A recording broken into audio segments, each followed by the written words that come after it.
A instituição da ditadura no Chile recebeu forte apoio dos Estados Unidos, que viram na imposição de governos conservadores e ditatoriais uma alternativa para impedir o crescimento da influência de políticos e práticas vinculadas ao socialismo na América do Sul. Em 1988, Pinochet realizou um referendo para consultar a população chilena sobre a sua continuidade no poder. O resultado final mostrou que 56% da população optaram pela não continuidade do governo de Pinochet e, consequentemente, a ditadura chilena chegou ao fim no ano seguinte. Logo após o golpe, Augusto Pinochet foi nomeado presidente do país e, durante mais de uma década, impôs um governo ditatorial que fez uma das piores ditaduras instituídas em toda a América do Sul. O governo de Pinochet perseguiu pessoas que apoiavam grupos de esquerda ou que haviam sido contrárias ao golpe. O grupo que mais sofreu com a repressão de Pinochet foi a Unidade Popular. Ao longo dos anos da ditadura chilena, 3.065 pessoas morreram ou desapareceram por motivos políticos e mais de 40 mil foram torturados por agentes do governo. Depois de deixar o cargo de presidente, Pinochet seguiu como comandante-chefe do exército chileno e ocupou o cargo de senador vitalício. Porém, ele abandonou ambas as funções por motivos de saúde em 1998. Nos últimos anos de sua vida, Pinochet foi preso e encarou as acusações de corrupção e de crimes contra os direitos humanos, mas nunca chegou a ser julgado, pois morreu em 10 de dezembro de 2006 em consequência de complicações de um ataque cardíaco.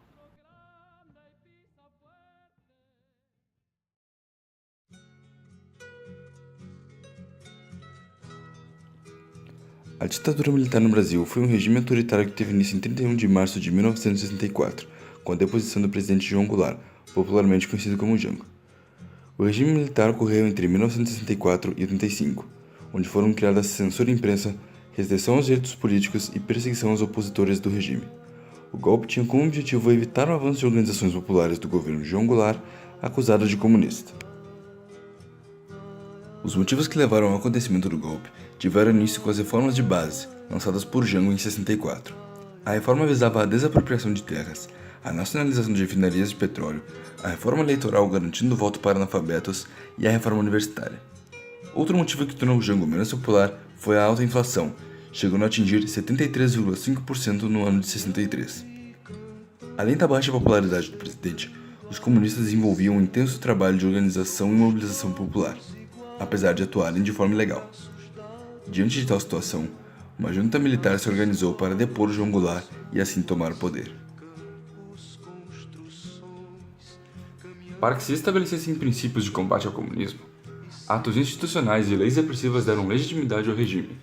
Sendo assim, órgãos de informação são criados para que se possam vigiar, identificar e eliminar o inimigo. Foram criados e desenvolvidos ao todo 17 atos institucionais, também conhecidos como AI, sendo um dos mais conhecidos o que buscava perseguir e punir os grupos de esquerda, o AI-5, que também suspendeu o direito do habeas corpus e permitiu ao presidente da República decretar o estado de sítio e praticar intervenção nos estados sem limites constitucionais. A ditadura teve seu fim definitivo em 1985, graças a um processo conhecido como abertura política, nome dado a uma série de ações cujo objetivo era realizar uma transição lenta, gradual e segura para a democracia nos últimos 2 anos de mandato do regime militar no Brasil. Durante o período de 21 anos de regime militar, o Brasil foi liderado por 5 presidentes.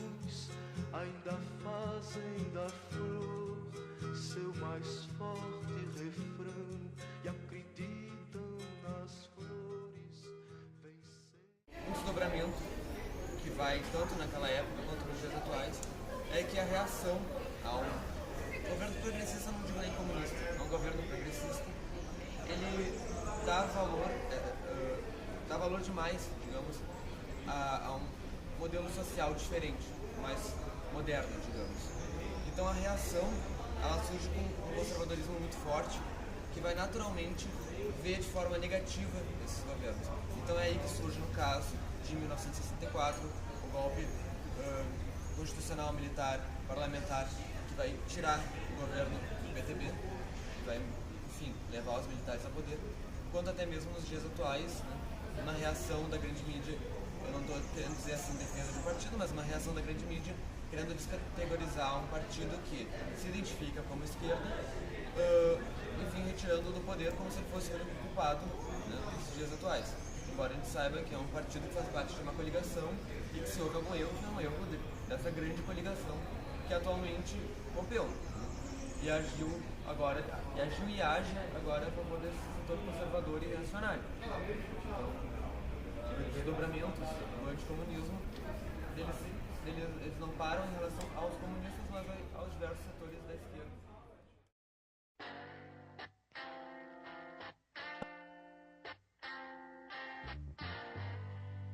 A doutrina Monroe foi uma política implementada pelo presidente James Monroe em 1823 com o slogan América para os Americanos, que pregava que o continente americano deveria estar livre das influências das potências europeias. Ela foi motivada pela ameaça por parte da Santa Aliança, composta por países europeus como a Áustria, a França e a Rússia, de voltar a colonizar os países americanos. Apesar dos Estados Unidos parecer defender os latinos, na verdade o que era defendido era apenas os interesses dos próprios norte-americanos, pois a ideia de querer uma América livre foi usada como pretexto para os Estados Unidos impor uma espécie de imperialismo silencioso na América do Sul, financiando o processo de independência e fazendo ocupações militares em países da América Latina que estavam sob controle dos europeus. Já a doutrina Truman foi criada durante a Guerra Fria pelo presidente norte-americano Harry Truman em 1947, que visava conter a expansão do comunismo no mundo. Uma das medidas para isso foi a criação do Plano Marshall, que dava ajuda financeira a países europeus que foram arrasados durante a Segunda Guerra Mundial. Apesar de terem sido criadas em contextos diferentes, ambas visavam uma maior influência dos Estados Unidos no mundo. Tendo em conta o cenário de Guerra Fria, onde o mundo era dividido entre os apoiadores dos Estados Unidos, representantes do capitalismo, e os apoiadores da União Soviética, representantes do socialismo, fica mais claro o entendimento sobre o cenário de Cuba durante os anos 60.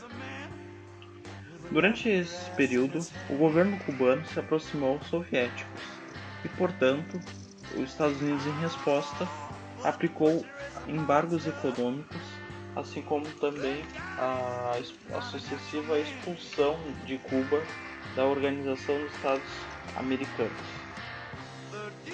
Como forma de resistência às políticas implantadas pelos norte-americanos, Cuba, em conjunto com outros países latino-americanos, fundou a Organização Latino-Americana de Solidariedade, em janeiro de 1966, onde o tema principal da primeira conferência realizada em Havana, no período de 31 de julho a 10 de agosto de 1967, foi a luta revolucionária anti-imperialista na América Latina.